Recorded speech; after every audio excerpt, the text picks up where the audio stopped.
The wind carved through the Wyoming darkness like a blade through frozen flesh. It was the kind of cold that didn't just chill, it invaded, settling deep in the bones where warmth became a distant memory. The night pressed down on the mountain roads thick and suffocating, swallowing headlights whole before they could pierce more than 20 feet ahead. Deputy Kira Donovan's hands locked around the steering wheel of her Jeep Wrangler, knuckles bone white against the black leather. The dashboard clock glowed 1:47 a.m. Her breath came in sharp bursts, fogging the windshield faster than the defroster could clear it. Blood seeped through the makeshift bandage wrapped around her left shoulder, warm and sticky against her uniform shirt. The metallic taste of fear coated her tongue. Behind her, 3 sets of headlights cut through the blizzard, not close enough to ram her bumper, not far enough to give her hope. They maintained distance with predatory patience, herding her deeper into the mountains, where roads turned to suggestions and witnesses became myths. These weren't random pursuers. They knew these roads. They knew her route options. They knew exactly where this chase would end. The radio crackled with static, then a voice she'd known for 6 years. Calm, almost friendly. Deputy Donovan, Sheriff Dalton Brennan's drawl came through like honey poured over barbed wire. You're making this harder than it needs to be. Kira's jaw clenched. She didn't answer. Couldn't trust her voice not to shake. We can talk this out, Brennan continued. You come in, we sit down, we figure out what you think you found. No need for anyone to get hurt worse than they already are. Her shoulder throbbed in disagreement. The bullet had punched clean through missing bone but tearing muscle. Every turn of the wheel sent lightning up her arm. She'd stopped feeling her fingers 10 minutes ago. Kira, the sheriff's tone sharpened. Your daddy's a United States Senator. You really think I'd let anything happen to you? Be reasonable, girl. Reasonable? The word almost made her laugh. There was nothing reasonable about what she'd discovered 3 hours ago. Nothing reasonable about the video on the USB drive digging into her hip pocket. Nothing reasonable about how quickly her own department had turned into hunters the moment she'd tried to call it in. She keyed the radio with her right hand, wincing as the motion pulled her shoulder wound. Mayday Deputy 247 officer needs assistance. Gunfire erupted behind her. Not the sharp crack of pistols, but the deeper boom of rifles. The Jeep's rear window exploded inward, safety glass spraying across the back seat like ice crystals. Kira ducked instinctively, the Jeep swerving hard right. Her front tire caught the shoulder, then the ditch, and suddenly she wasn't driving anymore. She was along for the ride. The world tilted, spun. The Jeep's frame screamed as it rolled once, twice, slamming her against the seatbelt with enough force to crack ribs. Tree branches scratched at the roof like skeletal fingers. Metal groaned, glass shattered. Then impact hard and final as the Jeep wrapped itself around a lodgepole pine. Silence fell, broken only by the tick-tick-tick of the cooling engine and the endless howl of wind through broken windows. Kira hung upside down, suspended by her seatbelt. Blood ran from her nose, hot against her cold face. Her ears rang a high-pitched whine that drowned out thought. She blinked, trying to focus. The world swam in shades of white and black and red. Move. She had to move. Her fingers found the seatbelt release, clicked it. She dropped hard onto the Jeep's ceiling now, its floor driving the air from her lungs. Pain exploded through her shoulder, her ribs, her spine. For a moment, she could only lie there, gasping each breath, a knife in her side. Behind her, up on the road, engines idled. Doors opened. Voices called out, muffled by the storm, but growing closer. Move. Now, Kira crawled through the shattered driver's window, leaving blood on the snow. Her badge caught on twisted metal. She yanked it free, not caring when the clip tore. The USB drive in her pocket pressed against her hip. Still there. Still intact. That was all that mattered. She pulled herself upright, using the Jeep's frame, legs shaking, vision tunneling. Through the trees, maybe 200 yards away, she saw it. A structure. Small, dark, barely visible against the whiteout conditions. But there was a light, faint, flickering, like a candle in a window. A cabin.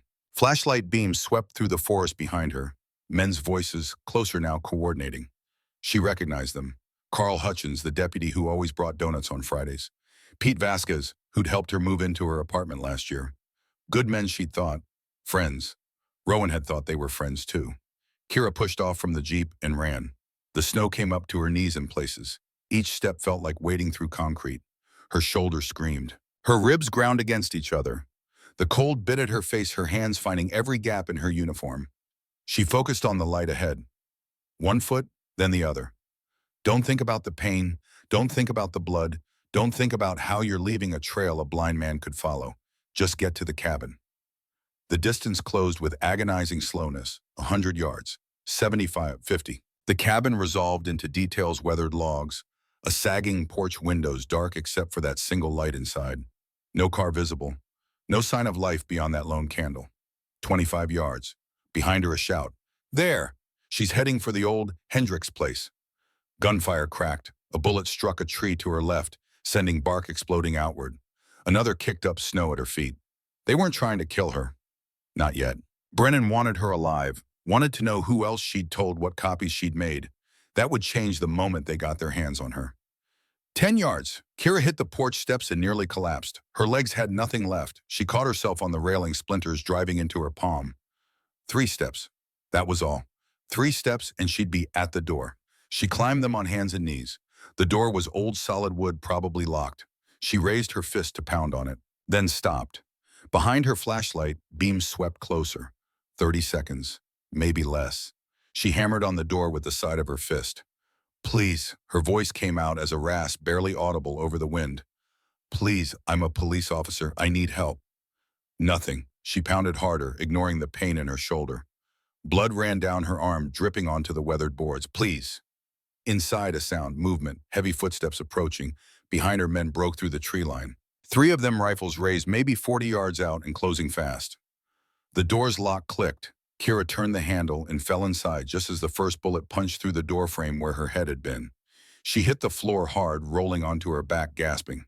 Above her, a figure loomed tall, broad-shouldered, backlit by candlelight.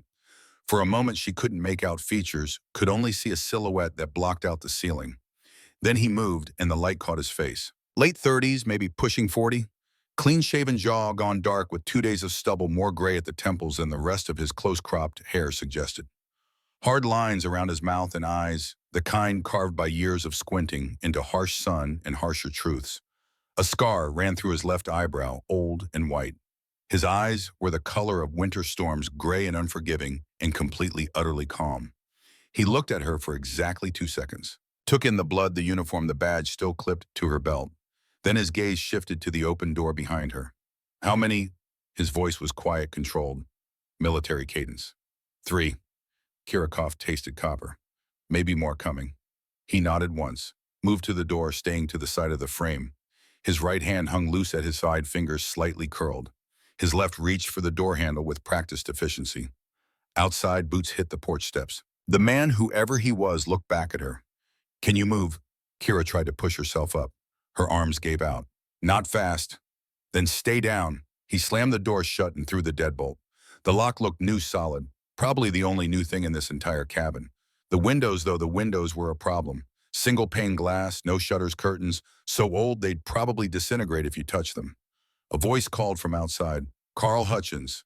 We know she's in there. Send her out and we can all go home. The man ignored him. He crossed to a corner of the cabin and lifted what looked like an old military rucksack. From it, he pulled a heavy maglite flashlight. Not a weapon, but Kira had seen what those things could do to a human skull. He clicked it on, playing the beam across the floor until it found her face. She squinted against the light. You armed? He asked. Kira's hand went to her duty belt. Empty holster. She'd lost her Glock in the crash. No. He grunted, lowered the beam, crossed back to the rucksack and pulled out something else. It caught the candlelight, a folding knife blade, maybe 4 inches, well maintained. He slid it across the floor to her. Use it if you have to. Before she could respond, before she could even process the fact that this stranger had just armed a bleeding woman who'd crashed through his door in the middle of the night, a low growl rumbled from the cabin's far corner. Kira's head snapped around. There, half hidden in shadow, was a dog. Not just any dog, a German shepherd, big even by breed standards, easily 85 pounds of muscle and bone. Its coat was the classic black and tan, but darker than most, almost sable in the dim light. Triangular ears stood at full attention. Its eyes caught the candlelight and threw it back, amber and gold. Those eyes fixed on her with an intensity that made her breath catch. The dog didn't bark, didn't snarl, just stared, reading her in ways she couldn't begin to understand. Then slowly, deliberately, it rose to its feet. Kira saw the limp immediately. The dog favored its right rear leg, moving with the stiffness that spoke of old injuries poorly healed. A scar ran along its left flank, the fur grown back in a different texture. Another marked its shoulder shrapnel maybe, or a knife wound. This wasn't a pet. This was a soldier. The dog limped forward, each step measured and purposeful. It stopped 3 feet from Kira, lowered its head, sniffed at her outstretched hand, at the blood on her uniform, at the badge on her belt. Then it looked back at the man. Some wordless communication passed between them. The man nodded slightly. The dog's posture relaxed just a fraction. It moved to position itself between Kira and the door, then sat, not lying down, not relaxing, watching, waiting. His name's Axel, the man said. Military working dog, 3 tours in Iraq. He doesn't like strangers, but he doesn't think you're a threat. Outside, Carl's voice again harder now. You got 30 seconds, then we're coming in. The man moved to the window, staying low and to the side. He eased the curtain back an inch, just enough to see out. Kira used the wall to pull herself into a sitting position. Every movement was agony, but she needed to think, needed to plan, needed to. Her vision grayed out. She blinked hard, fighting it back. Shock. Blood loss. The adrenaline that had kept her running was fading fast, leaving behind only pain and exhaustion so deep it felt like drowning. The man let the curtain fall, turned back to her. His expression hadn't changed, still calm, still measuring, still completely in control. You're not with them, he said, not a question. No. They're not trying to arrest you. No. He nodded like that confirmed something. How bad's the shoulder? Through and through, missed bone, ribs, cracked, maybe broken. Can you shoot with your right hand? Kira tried to flex her fingers, managed it barely. Yeah. Good. He moved back to the rucksack, pulled out a pistol, a Sig Sauer P226 military issue, well-worn but immaculate. He dropped the magazine, checked it, slapped it back home, racked the slide, handed it to her, grip first. Kira took it, surprised by the weight, or maybe surprised by how light it felt compared to everything else she was carrying. 15 rounds, he said. 1 in the chamber. Don't waste them. Who are you? Callum Hayes. Bought this place 2 days ago. Tax foreclosure auction. He said it without inflection, like it was the most normal thing in the world. $10. Despite everything, Kira almost smiled. $10? Nobody else wanted it. Can't imagine why. His tone was dry, almost amused. Deputy Kira Donovan, Fremont County Sheriff's Department. She paused. Or I was. Axel's ears twitched. He rose to his feet again, head swiveling toward the door. A low growl built in his chest, not loud, not aggressive, just a warning. A statement of fact. Something's wrong. Callum heard it too. His whole body changed, shifting from casual awareness to combat ready in the space between heartbeats. He moved to the door, put his ear against the wood. The silence outside was complete. No wind, no voices, nothing. They're moving, Callum said quietly, getting into position. Kira's grip tightened on the SIG. They'll try to breach. Front and back simultaneously. Standard rural warrant service. He looked at her. Except this isn't a warrant. No. They want you dead. Kira thought about the USB drive in her pocket, about what was on it, about Rowan's face in that video the moment he realized his own partners were going to kill him. They want this. She pulled out the drive, held it up. The small piece of plastic and metal caught the candlelight. Evidence, proof, everything they've done for the last 6 years. Callum's eyes fixed on the drive. What's on it? Video of Sheriff Dalton Brennan taking $400,000 from a cartel lieutenant. Financial records showing $2.7 million in payments over 72 months. Names, dates, drop locations. She met his gaze. My partner found it. Rowan Cross. 3 years ago, he started investigating. 2.5 years ago, he disappeared. 2 years ago, they found his body at the bottom of a ravine. Called it an accident. But it wasn't. No, Callum was quiet for a moment. Then he asked the question she'd been dreading. Why didn't you go to the FBI State Police, anyone not in Brennan's pocket? Kira's laugh came out bitter. I tried. Tonight. Made it as far as the parking lot before my shift supervisor put a GPS tracker in my badge and told Brennan I was running. She touched the badge at her belt. Didn't find it until I was 20 miles out. By then they were already on me. Axel growled again, louder this time. His body went rigid, every muscle tensed. Callum moved fast, grabbed Kira's good arm, pulled her upright. Pain exploded through her shoulder and ribs, but she bit down on the scream, forced her legs to hold. Basement, Callum said. Now. What? He didn't answer, just pulled her toward the back of the cabin, Axel moving with them, still focused on the door. The cabin was smaller than it had seemed, one main room with a kitchenette, a bathroom barely big enough to turn around in, and a door Kira had assumed was a closet. Callum yanked it open. Stairs led down into darkness. Outside, an engine roared to life. Go, Callum ordered. Kira started down the steps, one hand on the rail, the other clutching the SIG. The stairs were old wooden, creaking under her weight. Halfway down, she heard it. The crash. A vehicle truck, probably given the sound smashing into the cabin's front wall. Wood splintered, glass shattered. The entire structure shook, dust raining from the ceiling above. Callum was right behind her, Axel at his heels. They hit the basement floor just as voices erupted upstairs. Boots, shouts, the unmistakable sound of men with guns clearing a room. The basement was dirt-floored, low-ceilinged, smelling of earth and old stone. Callum clicked on his maglite, swept the beam across the space. Empty except for there, in the far corner, an opening in the foundation wall, maybe 3 feet high, 2 feet wide. Beyond it, darkness and the smell of deeper earth. Mine shaft, Callum said.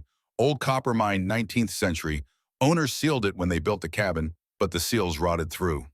Above them, floorboards groaned under heavy weight. A voice Pete Vasquez called out. Clear, she's not here. Another voice, Carl Hutchins. Check the basement. Callum grabbed Kira's arm again. Can you crawl? She looked at the opening, at the darkness beyond, at the very real possibility of getting stuck in a collapsed mine shaft while bleeding and going into shock. Then she looked at the basement stairs where flashlight beams were already beginning to descend. Yeah, she said. I can crawl. Axel went first, disappearing into the opening without hesitation. Kira followed, dropping to hands and knees, ignoring the scream from her ribs. The tunnel was tight, claustrophobic, the walls pressing in from both sides.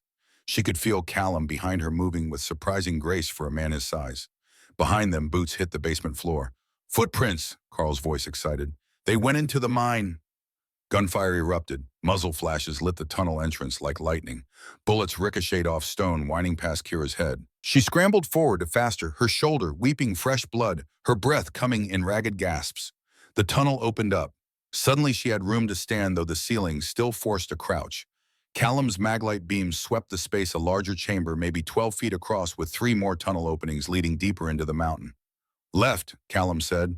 No hesitation. He'd already made the choice. They ran. Behind them, Carl and Pete were in the tunnel now, flashlights bobbing, voices echoing off stone. But they were bigger men, moving slower, more cautious. The gap widened. Kira's legs were rubber. Her vision tunneled. She was running on empty, had been for the last hour, and there was nothing left in the tank. But she kept moving because stopping meant dying, and she hadn't come this far to die in a hole in the ground. Ahead, Axel barked once, sharp, urgent. Callum stopped so fast Kira ran into his back. What? Smell that, she did. Cold air, fresh, moving air. Not the stale deadness of deep earth. Another exit, Callum said. They followed Axel through 2 more chambers, 1 more narrow passage. The smell of fresh air grew stronger. Then Kira saw it, moonlight faint and silver filtering down through a crack in the earth above. A cave-in, decades old. But it had opened the shaft to the surface. The surface creating a natural chimney, maybe 15 feet high. The bottom was choked with fallen rock and frozen snow, but there was a gap, a way through. Callum went first, testing the rocks, finding the path. Then he reached back for Kira. Come on, I'll pull you through. She took his hand. His grip was solid, rough with calluses, and when he pulled, he did so with the kind of strength that came from years of hauling weighted gear through hostile terrain. She scrambled up the rock pile, feet slipping, shoulder screaming, and then she was through the gap and out into the open air. The cold hit her like a physical blow. After the relatively warm tunnel, the Wyoming night felt like being plunged into ice water. But the sky was there, stars visible between racing clouds, and that was freedom. Axel emerged beside her, then Callum. The cave-in had brought them out on a hillside overlooking the cabin, maybe 200 yards east. Below, she could see lights, flashlights, headlights, the red and blue of sheriff's vehicles. 5 trucks now, maybe 12 men. They weren't leaving anything to chance. Callum studied the terrain, the positions, the angles. When he spoke, his voice was barely above a whisper. 300 yards northeast. Old barn partially collapsed. We can make it if we move now while they're focused on the mine. Can he? Kira looked at Axel. The dog was panting heavily, its injured leg trembling. He'll make it. Callum didn't sound certain, but there were no other options. They moved. The snow was deep here, untouched by plows or footprints. Each step sank knee-deep, requiring effort to pull free, to push forward. Kira fell twice. The second time, she wasn't sure she'd get back up. But Callum's hand found her arm, hauled her upright, and they kept moving. Axel struggled. Kira could see it in the way he moved, the limp growing more pronounced, his breaths coming harder. But the dog never stopped, never slowed, never once looked back. 300 yards might as well have been 3 miles. But they made it. The barn materialized from the darkness like a ghost of better times. 3 walls still standing, the fourth collapsed inward. The roof sagged dangerously, held up by beams that looked ready to give at the first strong wind. But it was shelter, it was concealment, it was a chance. They pushed through a gap in the boards and collapsed inside. For a long moment, none of them moved. Kira lay on her back in the old hay, staring up at the stars visible through holes in the roof, trying to remember how to breathe. Beside her, Axel panted heavily, his whole body shaking. Even Callum looked winded, though he recovered faster, was already moving to check the other entrances. Kira's hand shook as she reached for her shoulder. The bleeding had slowed, but not stopped. The bandage was soaked through, freezing in the cold air. She needed stitches, antibiotics, warmth. She needed about 6 things she wasn't going to get. Callum returned, dropped to one knee beside her. His hands moved with clinical efficiency, checking her pulse, her pupils, her skin temperature. "You're going into shock," he said. "I know. I need to rebandage that shoulder. Going to hurt. Everything hurts." He almost smiled. Almost. Then he was pulling a small first aid kit from inside his jacket, military issue, the kind that deployed with special operations teams. From it, he took gauze, medical tape, and a small bottle of saline solution. "Cleanest thing I've got," he said, seeing her look. He cut away the old bandage with swift, sure movements. The wound beneath was ugly entry hole in the front of her shoulder, exit wound in the back, both rimmed with bruising and caked blood. He poured the saline over both, washing away the worst of the debris. Kira bit down on her sleeve to keep from crying out. "Sorry," Callum said, not sorry enough to stop. He packed the wounds with gauze, wrapped them tight with medical tape. His hands were steady, practiced. He'd done this before, many times before. "You're a medic," Kira managed. Was, long time ago. Military to Navy, SEAL Team 3. He said it without pride or shame, just stating fact. Did 8 years. Got out in 2021. That explained the calm, the efficiency, the way he'd assessed the tactical situation and made decisions in seconds that most people would have agonized over. "Why'd you leave?" Callum's hands paused for just a moment, then resumed their work. "Got hurt, IED in Fallujah. Nerve damage in my right arm. Can't grip with it anymore. Can't pass the physical requirements. So they thanked me for my service and sent me home." He finished the bandaging, sat back. In the dim light filtering through the barn's gaps, Kira could see his right hand now. It trembled slightly, the fingers curled in a way that suggested permanent damage, an injury that would have ended anyone's military career, let alone a SEAL's. "I'm sorry," she said. "Don't be. I'm alive. My whole team isn't." He looked away, jaw tight. "IED. Under a building we were clearing. I was in the doorway when it went off, got thrown clear. Rest of them," he didn't finish, didn't need to. Kira understood. Survivor's guilt was a language she'd learned fluently over the last 2 years. Axel limped over to Callum, pressed his head against the man's leg. Callum's left hand, his good hand, dropped to the dog's head, fingers buried in thick fur. "Found Axel in a shelter in Colorado Springs," Callum said quietly. "Military working dog, 3 tours in Iraq. Got hit by shrapnel and Mosul, hip never healed right. They retired him, put him in a shelter." His voice went flat. "They were going to euthanize him. Said he was too traumatized, too aggressive, couldn't be adopted out." "But you took him." "Yeah." Callum's fingers worked at a knot behind Axel's ear. The dog's eyes closed, leaning into the touch. "Figured we understood each other. Both broken, both used up, both put out to pasture." "You're not broken." Callum looked at her, really looked at her, and for a moment Kira saw past the tactical assessment, past the calm control, to the man underneath. A man who'd lost his team, his career, his purpose, who'd been living in a truck until 2 days ago when he'd scraped together $10 for a cabin nobody else wanted. "Yes, I am," he said quietly, "but I can still do this one thing." Before Kira could ask what he meant, Axel's head snapped up. His ears swiveled forward, his body going rigid. That low growl started again, deeper this time. Callum was on his feet, instantly moving to a gap in the wall. Kira pulled herself up, ignoring her body's protests, and followed. Through the gap, she could see lights moving across the field. Flashlights, systematic and organized, sweeping in a grid pattern. They'd finished searching the mine. Now they were expanding the perimeter.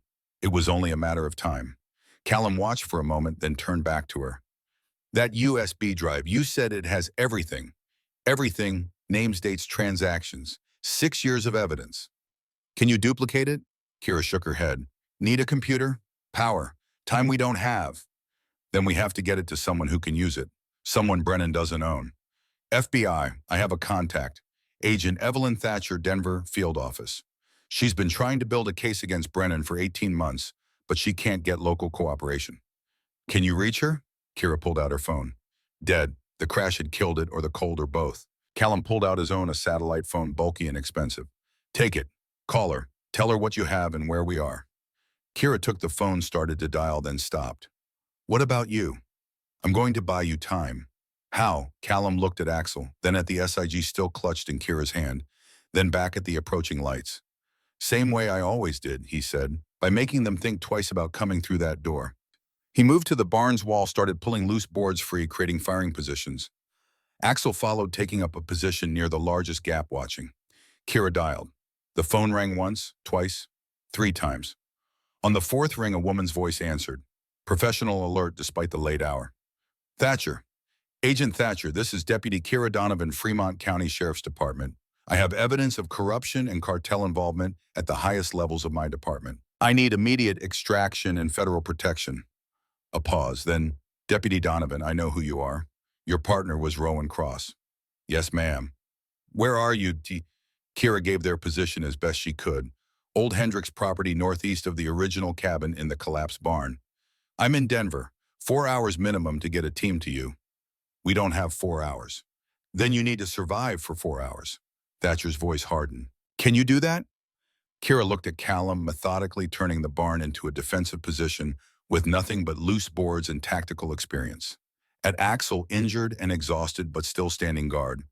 At her own hands shaking with shock and blood loss. We'll have to, she said. Deputy Donovan, I need you to understand something. If you die before I get there, this case dies with you. Brennan's lawyers will bury that evidence so deep it'll never see daylight. So you stay alive. Whatever it takes. Yes, ma'am. 4 hours. I'm already moving. The line went dead. Kira lowered the phone. Outside, the flashlights had stopped their grid search. They'd found something. Boot prints, probably leading from the mine exit to the barn. Callum saw it too. They know we're here. FBI's coming. 4 hours. That's a long time. Yeah, he checked his watch. 3:17 a.m. sunrise wouldn't come until after 7. They had to hold this barn wounded and outnumbered and outgunned in the dark and cold for 4 hours. It was impossible. But Callum just nodded like impossible was something he dealt with every Tuesday. All right then, he said. Let's make them earn it. He looked at Kira and something passed between them. An understanding, a recognition. They were both broken people who'd lost the things that defined them. Both survivors when they shouldn't have been. Both carrying guilt heavy enough to drown in. But they were still here, still breathing, still fighting, and they weren't going to stop now. Outside engines started. Headlights swung toward the barn and illuminating the gaps in the walls with harsh white light. Kira counted 5 vehicles, maybe 15 men. Sheriff Dalton Brennan's voice boomed across the field, amplified by a loudspeaker. Kira Donovan, this is your last chance. Come out now, hand over that drive, and I give you my word nobody else gets hurt. Callum snorted. His word. Worth less than the $10 you paid for this place. Hey, at least the cabin came with running water. He paused. Well, it would have if the pipes weren't frozen. Despite everything, the pain, the fear, the approaching doom, Kira almost laughed. Axel growled, not at the lights, at something else, something moving in the darkness beyond the headlights. They're flanking, Callum said, coming around both sides. Kira moved to the opposite wall, finding a gap that gave her a view. Sure enough, shadows moved through the snow. 3 men, maybe 4, circling wide. We can't hold both sides, she said. We don't have to hold. We just have to make them hesitate, make them think. Callum pulled something from his jacket, a road flare, the kind kept in emergency kits. They think we're desperate, cornered, easy prey. Let's change that narrative. He struck the flare. It burst to life, spitting red sparks and acrid smoke. He tossed it through the gap in the wall. It landed in the snow between the barn and the approaching vehicles, burning like a signal fire. For a moment, everything stopped. The flanking men froze. The vehicle's engines idled. Then Callum fired. Not at anyone. Just a single shot aimed high and to the left, punching through the roof of the nearest truck. The reaction was immediate. The flanking men dropped flat. The vehicle's lights killed. Shouts erupted, confused and angry. Callum's voice carried across the field hard and cold and completely without fear. Next one doesn't miss, silence. Then Brennan again, but he'd lost the smooth confidence. Now he just sounded pissed. You just made the worst mistake of your life, friend. Wouldn't be the first time, Callum called back. Won't be the last, but you're going to have to come in here and get us. And I promise you, Sheriff, that's going to cost more than you're willing to pay. He looked at Kira. The ghost of a smile touched his lips. Bought us maybe 10 minutes while they regroup and make a new plan. 10 minutes, Kira repeated. Out of 4 hours. It's a start. Axel pressed against Callum's leg. The dog's eyes reflected the red glow of the flare amber turned to fire. His ears swiveled, constantly tracking sounds Kira couldn't hear. She checked the SIG. 15 rounds. That was all. Against 15 men with rifles, body armor, and absolutely no reason to take them alive. The odds were laughable, but then she thought about Rowan. About how he'd spent 3 years gathering evidence, knowing every day could be his last. About how he'd hidden that evidence, left those clues died, believing someone would finish what he started. And she thought about Callum, who'd lost everything but still showed up when it mattered. About Axel, broken and discarded but still willing to fight. About how sometimes the only thing you had left was the choice to keep standing. Kira ejected the SIG's magazine, checked the rounds, slapped it back home. The mechanical sound was satisfying, final. All right, she said, let's earn these 4 hours. Outside, the flanking men started moving again, slower now, more cautious, but still coming. The siege was beginning, and deep in her pocket, small and unremarkable and worth more than all their lives combined, the USB drive waited. Evidence, truth, justice. If they could just survive long enough to deliver it. The wind picked up, howling through the barn's gaps, carrying with it the promise of more snow and harder cold. Dawn was hours away. Help was hours away. They had nothing but an injured SEAL, a traumatized K-9, and a deputy who refused to die until she'd finished her partner's work. It would have to be enough, because there was no other choice. The flare died.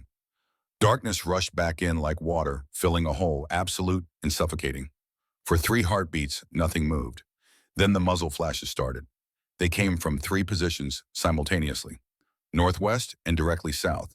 Not aimed shots suppressing fire, meant to keep heads down while the assault teams moved.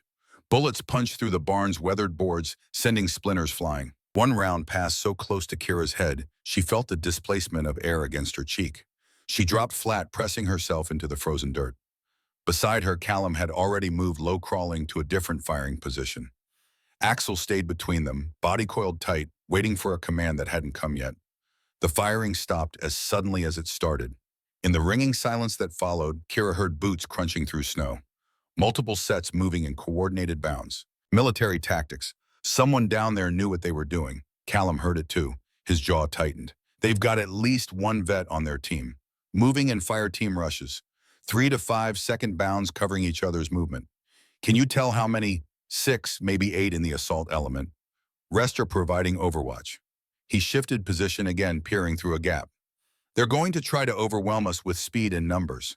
Kira's hands tightened on the SIG. 15 rounds. She did the math. It wasn't good. A voice cut through the darkness. Not Brennan this time, younger, familiar. Deputy Donovan or Carl Hutchins, the man who brought donuts on Fridays, who'd helped her study for her sergeant's exam. We don't want to hurt you. Just throw out the drive, and we'll talk this through. Kira didn't answer. Couldn't trust her voice. Carl tried again. Think about this. You're wounded, you're cornered, and you're protecting evidence for a man who's already dead. Rowan's gone, Kira. This doesn't bring him back. Her finger moved to the SIG's trigger. It would be so easy. One shot through the gap, aimed at Carl's voice. She knew she could make it. Knew she could put a round center mass from this distance. But Callum's hand found her wrist. Gentle pressure. Not restraining, just reminding. Save it, he whispered. They're trying to provoke you into giving away your position. He was right. She knew he was right. But God, it was hard. 30 seconds, Carl called. Then we're coming in. Callum moved fast, pulled 3 more road flares from his jacket. He'd raided the cabin's emergency supplies during those frantic minutes before the chase. He handed 2 to Kira. On my mark, throw yours left. I'll go right. Axel knows what to do. What's he going to do? Create chaos. Was it Kira wanted to ask more, but there was no time. Carl was counting down now. 20 seconds. Callum positioned himself at the largest gap in the south wall. Axel moved beside him, muscles bunched ready. 15, Kira struck her flares. They ignited with a hiss and a shower of sparks burning red and chemical bright. 10, hell. Now, Callum said. Kira threw both flares left as hard as she could. They tumbled through the air, trailing smoke, landing in the snow 30 yards out. The red light illuminated three men in sheriff's department jackets caught mid-advance. Callum threw his right. It landed closer, maybe 20 yards, and suddenly the field was lit like a stage, shadows dancing wild across the snow. The deputies froze, night vision destroyed, suddenly visible and vulnerable. Callum fired twice. Not at the men at the ground in front of them. Snow exploded upward. The deputies dove for cover, and Axel went. The dog launched through the gap with a speed that belied his injuries. 85 pounds of trained aggression hitting the snow at a dead run, snarling now loud and vicious and utterly terrifying in the red-lit darkness. He didn't attack, didn't bite, just charged straight at the nearest deputy, Pete Vasquez, close enough that Pete could see, teeth could hear the growl vibrating in that massive chest, could feel hot breath on his face. Pete screamed, actually screamed, fired his rifle into the air, and scrambled backwards so fast he fell, and suddenly the careful assault was breaking down into chaos. Axel pivoted, charged the next position. Another deputy fired wild rounds going high. The dog dropped low, circled, came at them from a different angle. Never attacking, never stopping. Just a constant moving threat that their training hadn't prepared them for. "Fall back," someone yelled. "Fall back." The assault teams retreated to their vehicles, firing as they went. But they were shooting at shadows now, at a dog that moved like smoke, and a threat they couldn't pin down. Axel limped back through the gap, tongue lolling, favoring that rear leg heavily. But his tail was up, ears forward. If a dog could smile, he was smiling. Callum grabbed his collar, pulled him close. "Good boy. Best damn wingman I ever had." Kira was hollering. "You trained him to do that?" "No. He was already trained, i.e. to detection, patrol, assault support. I just reminded him he still knows how." Callum scratched behind Axel's ears. "They retired him because they said his PTSD made him unpredictable. What they meant was he thinks for himself instead of just following commands. That makes him dangerous to work with in a conventional unit. But perfect for this." "Yeah." Outside engines started. The vehicles were repositioning, pulling back to a safer distance. Regrouping. Brennan's voice crackled over a radio. Kira could just barely make out the words through the barn walls. "Contain them. Wait for daylight. Not worth losing men over." They'd bought more time. Maybe an hour. Maybe less. Callum checked his watch. 3:34 a.m. 3.5 hours until the FBI arrived. Might as well be 3.5 years. Kira sagged against the wall, adrenaline fading, leaving behind only exhaustion and pain. Her shoulder throbbed with every heartbeat. Her ribs ground against each other with every breath. The cold was seeping in deep now, making her thoughts sluggish. Shock. She was going deeper into shock. Callum saw it. Moved to her side, started checking her vitals again. Pulse too fast, skin too pale, shaking that had nothing to do with the temperature. "Talk to me," he said quietly. "Stay focused. Tell me about Rowan." Kira's eyes found his. "Why treat?" "Because you need to stay conscious and talking helps. And because I want to know about the man who started this." She nodded slowly, tried to organize thoughts that kept slipping away. He was the best cop I ever knew. 20 years on the job. Could have made chief, could have gone anywhere, but he stayed.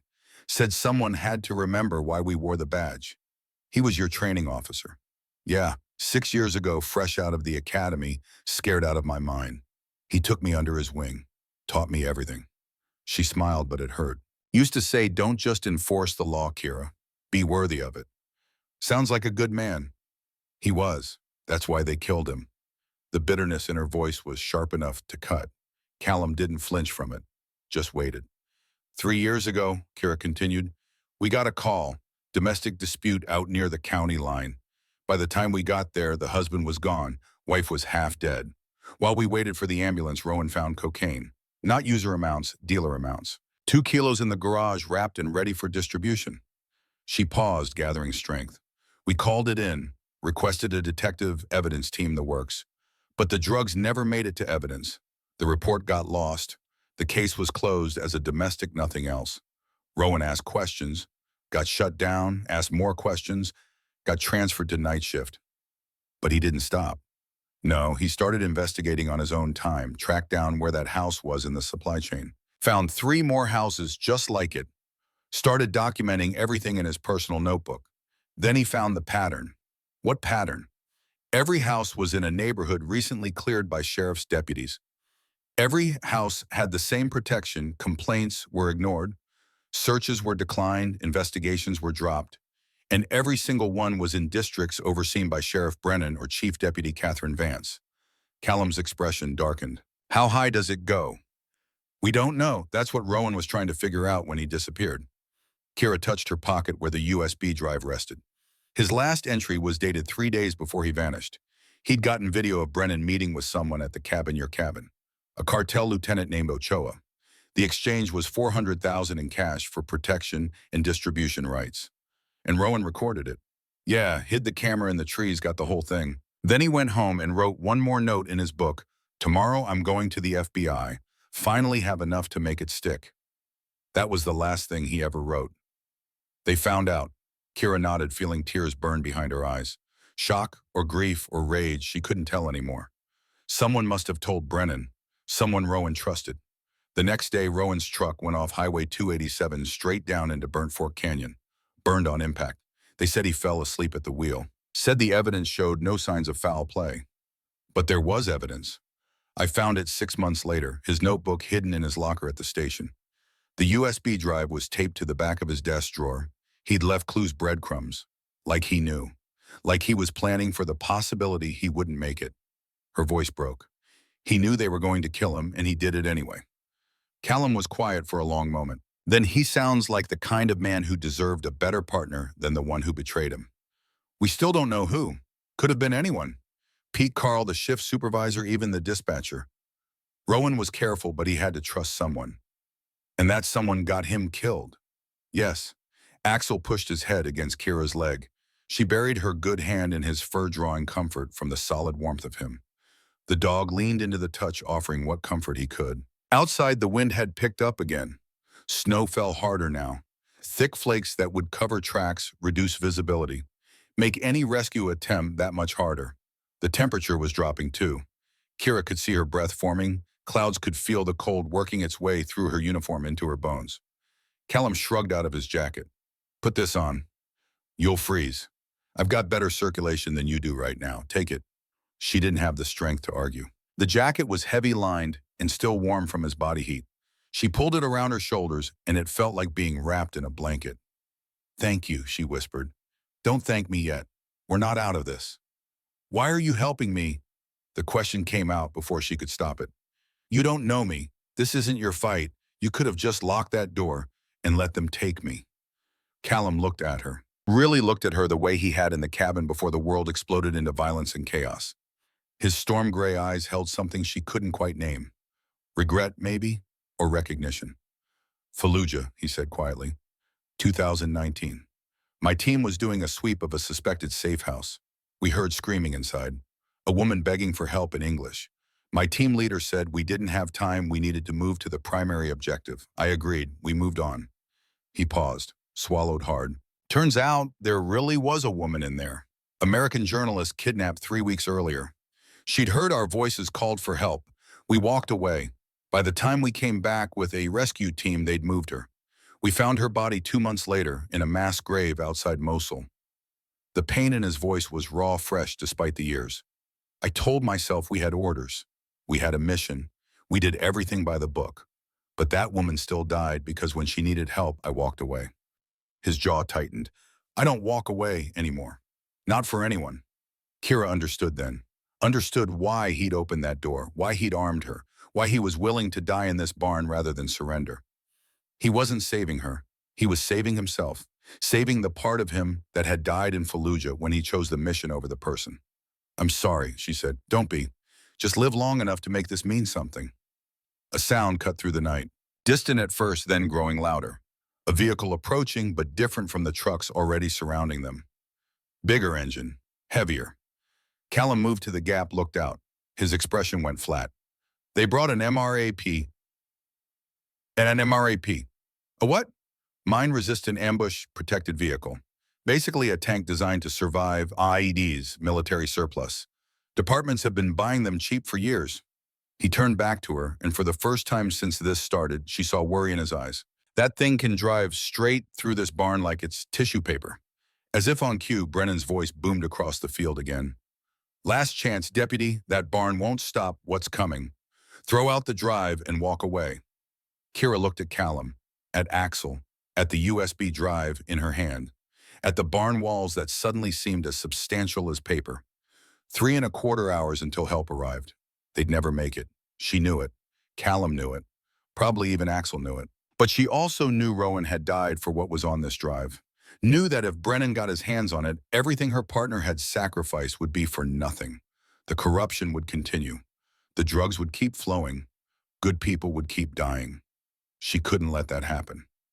There has to be another way out, she said. Callum shook his head. This barn backs up to a granite ridge. Only way out is the way we came in, and they've got that covered. Then we make them think like we're surrendering. Buy time for what? They're not going to wait 3 hours. The moment that MRAP starts moving, we've got maybe 60 seconds before this whole structure comes down. Kira's mind raced shock and cold, making thoughts hard to hold. There had to be something. Some option they hadn't considered. Her eyes fell on Callum's satellite phone. The evidence, she said suddenly. We don't need to hold them off until the FBI gets here. We just need to get the evidence to someone who can use it. You already called Thatcher. I know, but what if we could upload it, send it digitally? Callum frowned. That phone's satellite. Data transfer is going to be slow, and we'd need to compress the files first. The connection's not stable enough for large uploads. How long? He calculated. Best case, 25-30 minutes to compress and send the critical files. If the connection holds and we prioritize the video evidence over the documents. Can you do it? Yeah, but you'd have to keep them off me while I work. And if they breach before the upload finishes, then we make sure they don't breach. Callum looked at her like she'd lost her mind. Maybe she had, but it was the only play they had left. Give me the phone, she said. I'll upload the files. You and Axel hold the door. You can barely stand. I can sit. I can hold a phone. That's all this takes. She met his eyes. You said you don't walk away anymore. Neither do I. So let's finish what Rowan started. For a moment, Callum didn't move. Then he nodded slowly, pulled out the sat phone, and handed it over. The upload program's already installed. Just connect the drive and follow the prompts. Send it to this number. He rattled off Agent Thatcher's direct line. When it's done, call her again. Tell her we sent the package. And if I don't get the chance, then the upload will speak for itself. He moved back to his firing position. Axel followed, taking up station beside him. The dog's eyes reflected what little light filtered through the gaps, amber and steady and utterly calm, despite the approaching threat. Kira plugged the USB drive into the phone's adapter with shaking hands. The screen lit up impossibly bright in the darkness. She squinted against it, found the upload program started entering Thatcher's number. Outside, the MRAP's engine revved. The vehicle was moving into position. Her fingers fumbled on the phone's keyboard. Too slow, too clumsy. The cold had stolen feeling from her hands, making every keystroke a guess. The number went through. The upload program opened. 73 files, total size 4.2 gigabytes. She selected the video files first, the ones showing Brennan taking money. Then the financial spreadsheets. The documents could wait if they had to. Priority files 847 megabytes. Estimated upload time 26 minutes. She hit send. A progress bar appeared. 1%, 2%. It's going, she said. Callum nodded. Didn't take his eyes off the gap in the wall. Then we buy you 26 minutes. The MRAP's engine roared. Through the gaps, Kira could see it now, a massive angular beast of armor plating and reinforced glass. It rolled forward slowly, treads churning through the snow, headed straight for the barn's south wall. 60 seconds, Callum said quietly. When it hits, the whole structure's going to shift. Stay low, cover your head. What about you? I'll be fine. He was lying. They both knew it, but there was nothing else to say. The MRAP picked up speed. 50 yards out, 40, 30. Axel growled deep and continuous. Not afraid, angry, ready, 20 yards. Callum raised his weapon. Not aimed at the MRAP bullets, wouldn't do anything to that armor. Aimed at the men who would follow it through the breach. 10 yards. Kira curled around the phone, protecting it with her body. The upload bar read 7%. 24 minutes to go. 5 yards. Here it comes, Callum said. The MRAP hit the barn's south wall like the fist of God. The impact was beyond sound. It was pressure force, a physical blow that lifted Kira off the ground and slammed her back down. The barn's frame shrieked, wood splintering and tearing. The roof sagged, beams snapping like toothpicks. Dust and debris filled the air, choking blinding. Kira hit the ground hard, ribs screaming. The phone flew from her hands, skittering across the dirt floor. She scrambled after it, fingers grasping, finding it just as it slid toward a gap in the floorboards. The screen was cracked, but still lit, still uploading. 11%. Through the dust and chaos, she heard Callum firing. Controlled pairs the way they taught in the military. 2 shots assessed, 2 more. Not spraying and praying, choosing targets, making every round count. Then Axel's snarls, vicious and primal. The dog had engaged. Kira pulled herself to a sitting position, back against what was left of the wall. Through the settling dust, she could see the MRAP had punched a hole 8 feet wide in the barn's south side. Men were pouring through 4, 5, 6 of them. Sheriff's deputies in tactical gear, rifles up, moving in a trained stack. Callum fired. The lead man went down, hit in the leg. Not fatal, but he was out of the fight. The stack broke, men diving for cover behind debris. One of them swung his rifle toward Callum. Axel hit him from the side. 85 pounds of dog traveling at full speed, jaws clamping down on the man's gun arm. The deputy screamed, lost his grip on the rifle. Axel dragged him backwards, shaking his head like a wolf with prey. Off to! Callum's command cut through the chaos. Axel, released, immediately dropped back to a defensive position. The deputy scrambled away, clutching his mangled arm. But more were coming. So many more. Callum was down to his last magazine, maybe 10 rounds, against at least a dozen men who knew reinforcements were right outside. Kira checked the phone. 19%, 21 minutes left. They'd never make it. A new voice shouted from outside the barn, "Cease fire! Cease fire!" The shooting stopped. In the sudden quiet, Kira could hear her own ragged breathing, Axel's panting, the creak and groan of the barn's damaged frame. Then footsteps. Slow, measured, confident. Sheriff Dalton Brennan stepped through the hole the MRAP had made. He was exactly as Kira remembered from the video on the USB. Tall, broad, late 50s with iron gray hair and a mustache that belonged in a Western. He wore a sheriff's jacket over body armor, a duty belt with a holstered pistol. No rifle, no need for one. He had a dozen men with guns backing him up. His eyes found Kira first, then Callum, then Axel, bloodied and growling. Finally, they settled on the sat phone in Kira's lap. "Deputy Donovan," he said, voice calm as Sunday morning. "You've caused me a lot of trouble tonight." Kira didn't answer, just held his gaze, one hand wrapped around the phone. Brennan took another step forward. Callum's weapon tracked him, but the sheriff didn't even flinch. "That man with you," Brennan continued, "he's going to die if you keep this up. That dog, too. All for a piece of plastic that won't do you any good anyway." "The FBI disagrees." Brennan smiled. It didn't reach his eyes. "The FBI's 3 hours out, deputy. You won't last 3 minutes. So here's what's going to happen. You're going to give me that drive and that phone, then you and your friend are going to walk out of here. You have my word." "Your word," Kira almost laughed.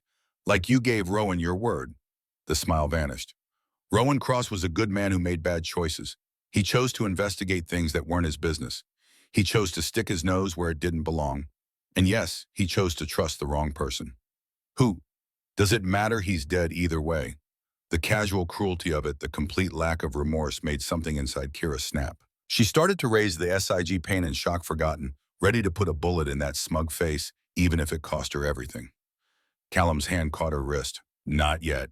Brennan chuckled. "Listen to your friend, deputy. He knows when he's beaten." He extended his hand. "The drive. Now." Kira looked at the phone. 26%, 19 minutes left. She looked at Callum, at Axel, at the deputies surrounding them, weapons raised. Then she looked back at Brennan and smiled. A real smile, wild and a little bit insane. "Come and take it." Brennan's expression went cold. "Last chance." "That's what you said 3 chances ago." His hand moved to his holster. "I was hoping we could do this civilized." "Nothing civilized about you, Sheriff." Rowan figured that out. "I'm just slow to catch up." Brennan drew his pistol, aimed it at Kira's head. "I'll ask one more time." The upload bar ticked to 28%. Kira met his eyes. "You're going to have to shoot me for it, and when you do, every one of your men is going to see you execute an unarmed deputy. That video is going to look real good at your murder trial." "Who says there'll be witnesses?" "You really think you can make a dozen men forget what they saw? How much are you paying them?" "Sheriff, enough to make them accessories to murder." She raised her voice so the deputies could hear. "That's what this is. He's not asking you to arrest me. He's asking you to help him murder a cop. And when the FBI gets here, when they start making deals, who do you think rolls first? The man in charge or the guys who pulled the triggers? Doubt flickered across some of the deputies' faces. Kira saw it, so did Brennan. Don't listen to her, the sheriff snapped. She's wanted for assaulting officers and theft of evidence. We're bringing in a violent fugitive, nothing more. Then why do you look so scared? Kira pressed. Why bring an MRAP for one wounded deputy? Why risk all these lives for a USB drive if there's nothing on it? 32%. Carl Hutchins stepped forward. Sheriff, maybe we should... Shut up, Carl. But Carl did not shut up. I signed on to run drugs, not kill cops. This is getting out of hand. I said shut up. Brennan swung his pistol toward Carl. For a moment, Kira thought he'd actually shoot one of his own men. But Pete Vasquez was already moving, stepping between them. Enough, Pete said quietly. We need to talk about this. There's nothing to talk about. Brennan's control was slipping, the calm facade cracking. That drive has everything: bank accounts, drop locations, distribution, networks. If it gets out, we all go down. Then maybe we were already going down, Pete said. Maybe we were from the moment we crossed the line. 38%. Brennan's face went red. You spineless! Callum's voice cut through the rising argument. Sheriff, you've got a choice to make. Everyone turned to look at him. He stood there, weapons still raised, but not aimed at anyone in particular. Just ready, waiting. You can kill us, Callum continued. Silence the witnesses. Take the drive. Maybe you even get away with it for a while. But that FBI agent Deputy Donovan called, she's coming whether we're alive or dead. And when she gets here, she's going to find a destroyed barn, blood everywhere, and a dozen of your men who'll be facing federal conspiracy charges. He paused, let that sink in. Or stay, he said, you can walk away right now, get in your vehicles and disappear. Because in about 17 minutes, that drive finishes uploading to the FBI. At that point, it won't matter if you kill us or not. The evidence is out there. Can't take it back. Can't bury it. It's over. Brennan's gun swung toward Callum. You're bluffing. Am I? Callum nodded toward the phone in Kira's lap. Check the screen. Brennan looked, saw the upload bar. 43% now. Watched it tick to 44. His face went white. For a long moment, nobody moved.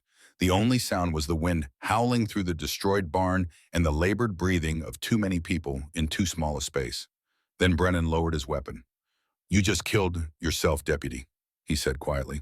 Both of you, you know that, right? Even if I walk away, even if I run, there are people above me, people who won't let this stand. You're dead, just a matter of when. Maybe, Kira said, but Rowan will be avenged. That's enough. Brennan stared at her for another moment.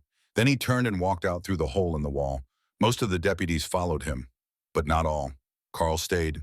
Pete stayed. 3 others Kira didn't know well. They looked at each other. At her. At the phone showing 51%. We'll testify, Carl said quietly. Whatever you need, we'll tell the truth. Kira nodded, not trusting her voice. The men left. Through the gap, she watched the vehicle start up.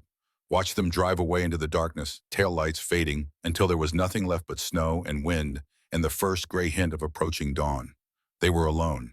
Callum lowered his weapon, sagged against the wall. His right hand was shaking badly now. Fingers curled into a claw. The adrenaline was wearing off, leaving behind only pain. Axel limped to his side, pressed his head against Callum's leg. The dog was favoring his injured hip, badly panting, heart exhausted beyond measure. Kira checked the phone. 68%. 8 minutes left. She started laughing. Couldn't help it. Shock, relief, hysteria, all of it bubbling up at once. Callum looked at her like she'd lost her mind. Maybe she had. We did it, she said through the laughter. We actually did it. Not yet. Still 8 minutes. Still 8 minutes, she agreed. They sat there into the ruins of the barn, watching the progress bar creep upward. 73%, 80, 90. At 96%, Kira's vision started to gray out. The cold and blood loss and shock were finally catching up. She felt herself tilting, falling. Callum caught her, eased her down until she was lying with her head in his lap. Axel curled up beside them, adding his warmth to hers. Keep your eyes open, Callum said. 5 more minutes. You can do 5 minutes. Kira focused on the phone screen. 98%, 99, 100, upload complete. The words appeared in green letters. Beautiful. Perfect. Kira used the last of her strength to dial Thatcher's number. The agent answered on the first ring. Donovan. Package sent, Kira whispered. All of it. I've got it. I'm seeing the files now. Dear God, this is... Thatcher's voice was tight with controlled fury. We've got him. We've got all of them. Good. Kira's eyes were closing. That's good. Stay on the line. I've got a chopper 5 minutes out. Can't. Too tired. Deputy Donovan, Kira, you need to stay awake. But the darkness was warm and welcoming, and Kira was so tired. She felt Callum's hand on her shoulder, heard Axel's worried whine, heard the distant thump of helicopter rotors. Then nothing. Just peace. Kira woke to whiteness. Not the harsh white of snow or the sterile white of hospital walls, but something softer. Filtered sunlight through curtains. Clean sheets. The steady beep of monitors tracking her heartbeat. She tried to move and immediately regretted it. Pain lanced through her shoulder, her ribs, every muscle in her body. A hand pressed gently on her uninjured shoulder, keeping her still. Easy. A woman's voice. Professional calm. You're safe, street. Vincent's Hospital, Denver. You've been out for 16 hours. Kira's eyes focused slowly. The woman standing beside the bed was in her late 40s, dark hair pulled back in a severe bun, sharp features that suggested she didn't smile often. She wore a navy blazer over a white shirt, an FBI badge clipped to her belt. Agent Thatcher. Kira managed her voice coming out as a rasp. The same. Thatcher poured water from a pitcher, held the cup to Kira's lips. Small sips. Your body's been through hell. The water was cold perfect. Kira drank greedily until Thatcher pulled the cup away. More in a minute. First, let's talk about what happened after you passed out. Kira's mind struggled to piece together the fragments. The barn, the upload, darkness. Callum, she said suddenly. Axel, are they both alive? Hayes is 2 floors down, getting his arm looked at. Nerve damage flared up badly during the firefight. They're running tests to see if there's permanent worsening. The dog's at an emergency veterinary clinic. Hip injury aggravated, but the vet says he'll make a full recovery with rest and physical therapy. Relief flooded through Kira so powerfully it made her dizzy. Thank God. You should thank Hayes. He kept pressure on your wounds until the medevac arrived. Stayed conscious the whole time despite his own injuries. Probably saved your life. Thatcher pulled up a chair, sat. Now, let's talk about what you gave me. The files are everything you promised and more. 73 documents, 4 videos, 6 years of financial records. We've identified 14 officers in 3 counties involved in the distribution network. $27 million in laundered money. Direct ties to the Ochoa cartel out of Sinaloa. Thatcher's expression was grim satisfaction. In one night, Deputy Donovan, you handed us the biggest corruption case in Wyoming history. Brennan, arrested 4 hours ago trying to cross into Montana. Pulled him over on I-90, found $200,000 in Wyoming and a fake passport in his trunk. He lawyered up immediately, but it won't help. We've got him on video taking cartel money. His bank records match payments to the exact dollar. It's airtight. And Chief Deputy Vance. Thatcher's jaw tightened. That's where it gets interesting.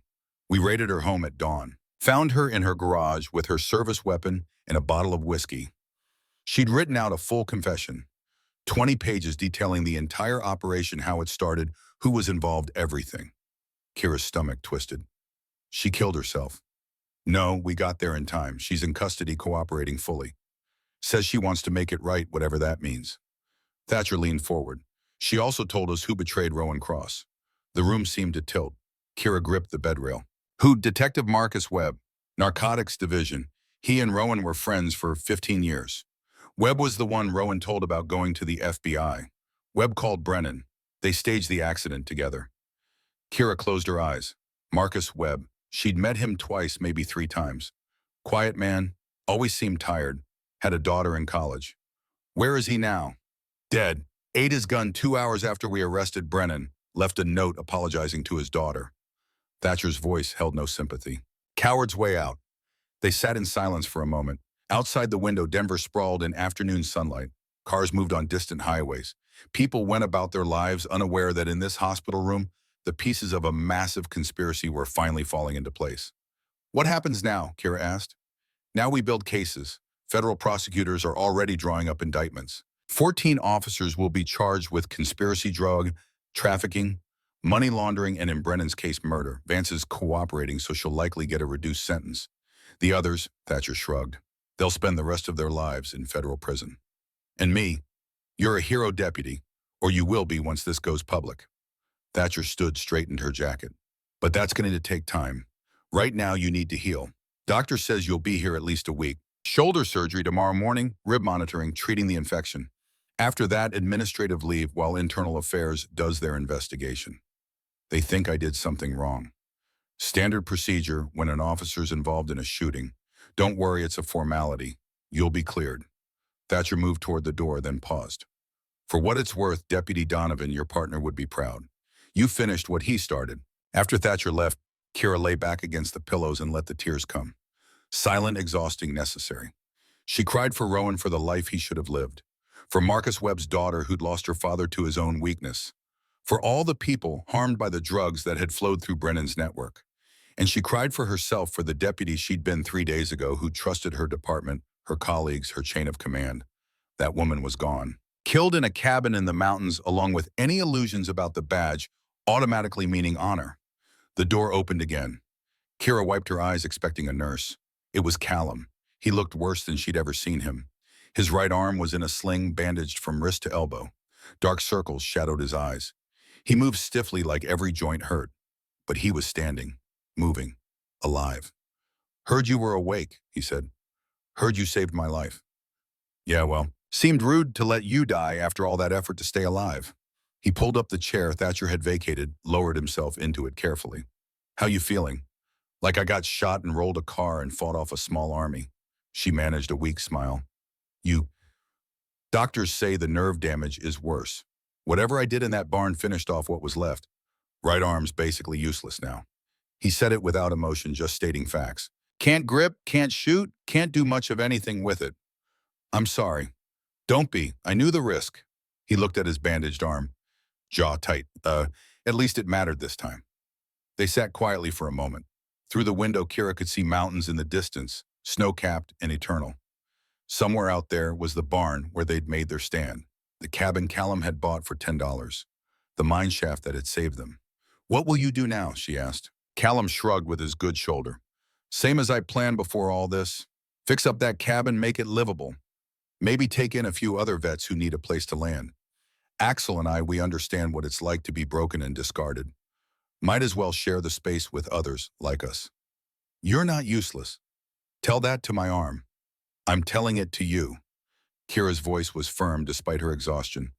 You took on a dozen armed men with one working hand and a dog with hip problems. You held that barn when anyone else would have surrendered. You saved my life twice. That's not useless. That's heroic. Callum looked uncomfortable with the praise. Just did what needed doing. Exactly. She reached out with her good hand. He took it, his left hand engulfing hers. His palm was rough, warm, steady. Thank you, Callum Hayes. Thank you, Kira Donovan. The door opened a third time. A nurse entered, saw them holding hands and smiled. Sorry to interrupt, but Deputy Donovan needs rest. You can visit again this evening, Mr. Hayes. Callum stood, releasing Kira's hand. I'll bring Axel by when he's cleared to travel. He'll want to see you. I'd like that. He left. The nurse bustled around, checking monitors, adjusting IV drips, asking questions about pain levels and nausea. Kira answered automatically, her mind elsewhere.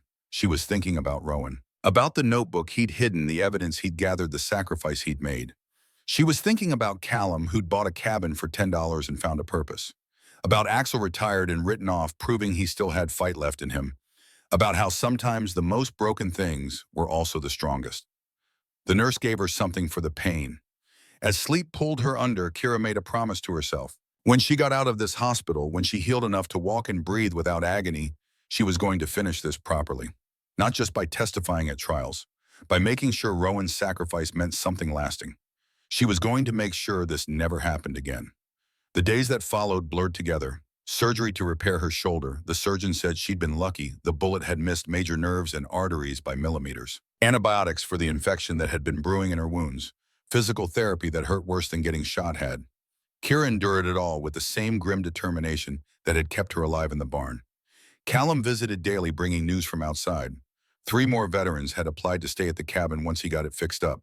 The county had agreed to waive building permit fees as thanks for his help in bringing down Brennan. Axel was recovering well. The vet said the bullet had missed bone, and with rest and therapy, the dog would regain full mobility. Tell him I'll be back soon, Kira said. He knows. Dogs always know. On day 5, Senator Donovan visited. Her father stood awkwardly at the foot of her bed, hands in his pockets, looking older than she remembered. I'm sorry, he said finally, for not believing you about Brennan, for not being there when you needed me, for everything since your mother died. Kira looked at him, really looked, and saw an old man carrying regret like a physical weight. I'm sorry, too, for shutting you out, for blaming you. He moved closer, sat in the visitor's chair. Your mother would be so proud of you. What you did, the courage it took. I was just trying not to die. That's not what the FBI says. Agent Thatcher called me personally, said you saved lives. That the network you exposed was trafficking drugs that killed 17 people last year alone. And that's just the ones they know about. 17 people. Kira hadn't known, hadn't let herself think about the larger impact. Rowan did the hard part, she said. I just finished it. No, you did the impossible part. You survived. He reached out, hesitated, then took her hand. I know I haven't been much of a father these last few years, but I'm here now. And I'm going to make sure Brennan and everyone involved pays for what they did. It wasn't forgiveness. Not yet. But it was a beginning. On day 8, Agent Thatcher brought a laptop, let Kira review the evidence files, showed her the case they were building. The indictments being prepared. The dominoes falling. We're going to clean house, Thatcher promised. Every corrupt officer, every dirty politician, every piece of this network. It ends now. Good, Kira said. There's something else. Thatcher's expression shifted. We'd like you to join the FBI, task force investigating rural corruption. You'd be based out of Denver, but traveling a lot. Montana, Idaho, Wyoming, wherever the work takes you. Kira stared at her. You want me to do this again? I want you to make sure it doesn't happen again. You've seen how these networks operate. You know the signs. And you've proven you won't back down when it matters. Thatcher leaned forward. Think about it. No pressure, but the offer's there when you're ready. On day 13, the doctor cleared her for discharge. Take it easy. No heavy lifting, no strenuous activity. Come back in 2 weeks for follow-up. Kira was out the door before he finished talking. Callum drove her back to the refuge. That's what he was calling it now. Rowan's Refuge. The name felt right. When they pulled up, Axel was waiting on the porch. The dog's tail wagged so hard his whole back end shook. A small bandage still wrapped his injured leg, but he was standing square weight, distributed evenly. Kira dropped to her knees, buried her face in his fur. I'm home, boy. I'm home. Axel leaned into her, making small whining sounds of joy and relief. Callum stood back, giving them their moment. That night, sitting on the cabin porch watching stars emerge, Kira made her decision.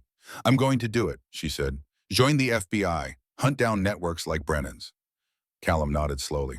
Figured you would. But I need a home base. Somewhere I can come back to between assignments. Somewhere that doesn't remind me of everything I lost. She looked at him. Could I stay here, pay rent, help with repairs, whatever you need?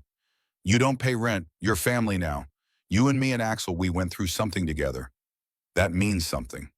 Callum paused.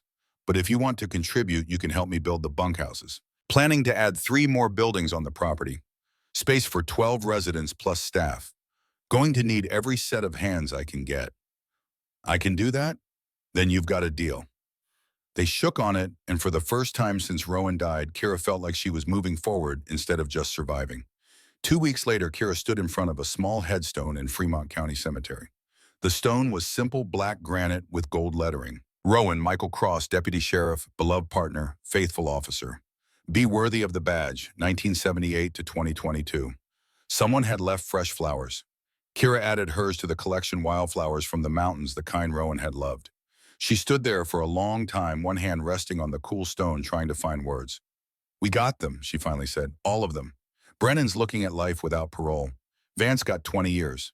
The others anywhere from 10 to 30. Federal prosecutors say it's the strongest case they've had in a decade. A breeze moved through the cemetery, rustling the trees. Kira imagined it was Rowan listening. Agent Thatcher offered me a position with the FBI, task force investigating corruption in rural departments. Good pay, real resources, chance to make a difference on a bigger scale. She paused. I'm going to take it. I think you'd want me to. Footsteps approached from behind. She turned to find a man in his 60s wearing a suit that had seen better days. His hair was more gray than brown, his face deeply lined, but his eyes were sharp alert. Deputy Donovan, he extended his hand. Sheriff Hayes, Marin Hayes. I'm the new sheriff of Fremont County. Kira shook his hand. His grip was firm, honest. Sheriff, just wanted to introduce myself and to tell you that your badge is waiting whenever you're ready to come back. County commissioners asked me to extend that personally. I'm joining the FBI. I heard, can't say I blame you. Hayes looked at Rowan's headstone. I knew him, you know. Rowan. We came up through the academy together back in '98. Lost touch over the years, but I always respected him. He was one of the good ones. He was. What you did exposing all this, it took real courage. But it also left a hole in this department. We need people like you. Officers who remember why we wear the badge. He pulled out a business card, handed it to her. If you ever want to come home, there's a place for you here. Kira took the card, studied it. Sheriff Marin Hayes, the county seal, a phone number written on the back in pen. Thank you, Sheriff. That means a lot. Hayes tipped his hat and left. Kira stood alone with Rowan again, turning the card over in her fingers. Coming home. The phrase stuck with her. Because Fremont County didn't feel like home anymore. Maybe it never would again. Too much had happened. Too much had changed. But Callum's cabin in the mountains, that place she'd stumbled to bleeding and desperate, that might feel like home, if she let it. She said goodbye to Rowan and drove north. 6 months passed, the cabin grew, 2 bunkhouses went up, built with volunteer labor from vets who'd heard about the refuge and wanted to help. A communal kitchen was added. A small medical clinic staffed 3 days a week by a retired Army doctor who understood what these men and women had survived. Rowan's refuge officially opened on a crisp October morning. 30 people attended the dedication, including Agent Thatcher, Sheriff Hayes, and 5 other officers from Fremont County who'd been cleared of any connection to Brennan's network. Kira stood beside Callum as he unveiled the sign. Simple wood carved by hand mounted above the main cabin's door. Rowan's Refuge in memory of Deputy Rowan Cross, be worthy. The first residents moved in that afternoon. Tommy Reeves, a Marine sergeant with PTSD, so severe he couldn't hold a job. Jennifer Morrison, a former combat medic who'd been living in her car after her disability payments got cut. William Brooks, Navy veteran fighting addiction, desperate to rebuild his life and see his 3 kids again. They came broken, used up, written off by the system that had trained them to fight and then abandoned them when the fighting was done. Callum and Axel met them at the door, showed them their bunks, the common areas, the trails through the woods where they could walk and think and heal. Kira stayed in the background watching. This was Callum's vision, Callum's refuge. She was just a resident who happened to be gone most of the time, chasing corruption through 3 states. But when Tommy Reeves, the Marine with the shaking hands and the eyes that never stopped scanning for threats, asked quietly if there were any other cops around, Kira stepped forward. I'm FBI, she said, but I used to be a deputy. Lost my partner to the kind of people I hunt now. Tommy studied her, saw the scars on her shoulder where the surgery had been, the way she moved carefully to protect ribs that hadn't quite healed right. Saw someone who understood. You safe, he asked. The Veterans Code. Are you one of the good ones? I try to be. He nodded. Didn't say anything else. Didn't need to. That night they gathered in the common room. 15 people counting residents and staff. Callum had brought in a grill, made burgers, kept things casual. No speeches, no ceremony. Just people sharing a meal. Kira found herself next to William Brooks, the Navy vet with the addiction issues. He was thin, nervous, wouldn't make eye contact. How long you been clean? She asked quietly. 47 days. That's good. That's really good. Doesn't feel good. Feels like I'm crawling out of my skin every goddamn minute. But you're doing it anyway. That takes strength. William finally looked at her. You really FBI? Yeah. You hunt bad guys. That's the job. Good. His jaw set. World needs more people hunting bad guys. Too many people making excuses for them. After dinner, after the residents had drifted off to their bunks or the quiet corners they'd claimed, Kira and Callum sat on the cabin's porch. Axel lay between them, snoring softly. The dog had earned his rest. He'd spent the day moving between residents, offering comfort, letting them pet him. Therapy dog training was paying off. Think it'll work? Callum asked. All of this? Yeah, Kira said. I do. How can you be sure? Because it's working on me. She gestured at the refuge, at the buildings they'd raised, and the community they were building. We're healing. Together. That's what this place is. Not a shelter. A place to heal. They sat in comfortable silence, watching stars emerge overhead.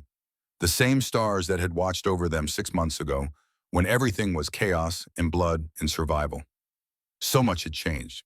Brennan was in federal prison trial set for March. Vance was serving her sentence, cooperating with every investigation. The 14 corrupt officers were awaiting trial. The cartel connection had been severed, at least in Wyoming, and Rowan's name was finally cleared. Not just cleared, honored. The county had renamed the stretch of highway where he died Rowan Cross Memorial Highway. Small recognition, but it mattered. A vehicle approached up the long driveway. Kira tensed, automatically hand-moving toward where her service weapon would have been if she'd been on duty. But it was just a pickup truck, old and battered. It parked and a woman got out. Late 20s, auburn hair moving with the careful precision of someone managing chronic pain. She looked at the refuge sign, then at the cabin, uncertainty written across her face. Callum stood. "Can we help you?" "I'm looking for Callum Hayes. I'm Dakota Palmer. Army discharge 2023. I heard about this place, about what you're doing." "You heard right." Callum descended the porch steps, hand extended. "Welcome to Rowan's Refuge." Dakota shook his hand, then looked past him to Kira. "You're Deputy Donovan. I saw you on the news. You took down that sheriff." "I had help."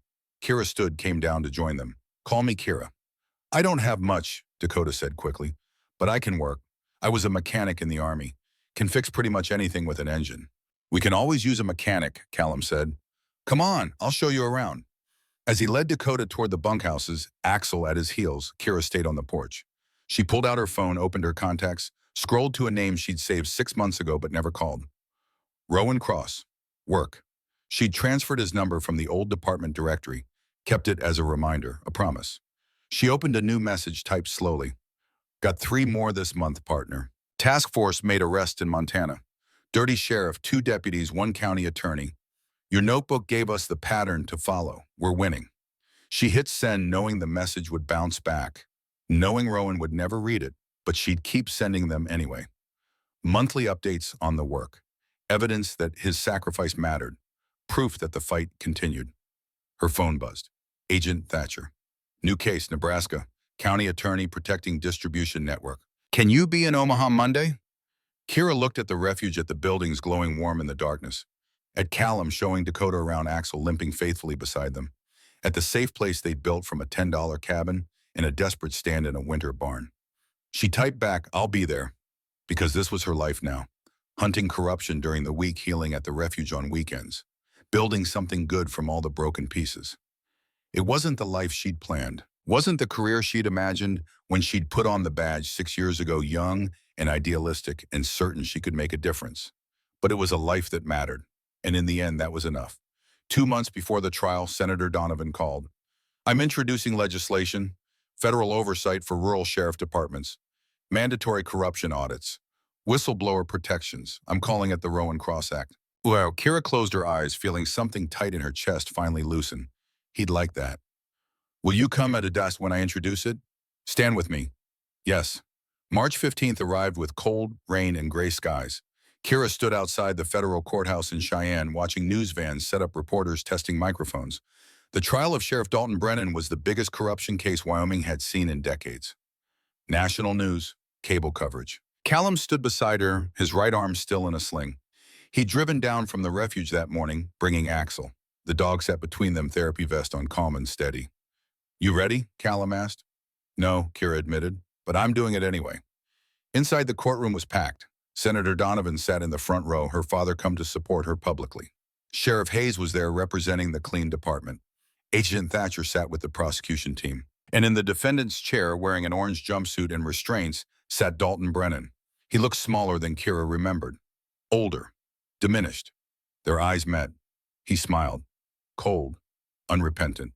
The prosecution called her first. "Deputy Donovan, please describe the events of January 17th, 2025. Kira took a breath, then began. She told them about Rowan, about the investigation he'd conducted alone because he couldn't trust his own department, about finding his notebook, his evidence, his final words. She told them about the chase, the crash, the cabin where a stranger named Callum Hayes had chosen to help rather than hide. She told them about the barn, the siege, the upload, the 26 minutes that felt like 26 years. When she finished, the courtroom was silent. Several jurors were crying. Brennan's lawyer stood for cross-examination. "Deputy Donovan, isn't it true you were suffering from severe blood loss and shock during these alleged events?" "Yes." "So you can't be certain your memories are accurate?" Kira pulled out her phone. "The upload logs are time-stamped. The files are verified. My memories match the evidence exactly." "But you admit you were impaired." "I was shot, yes. I was bleeding, yes. I was terrified, yes." Kira's voice hardened.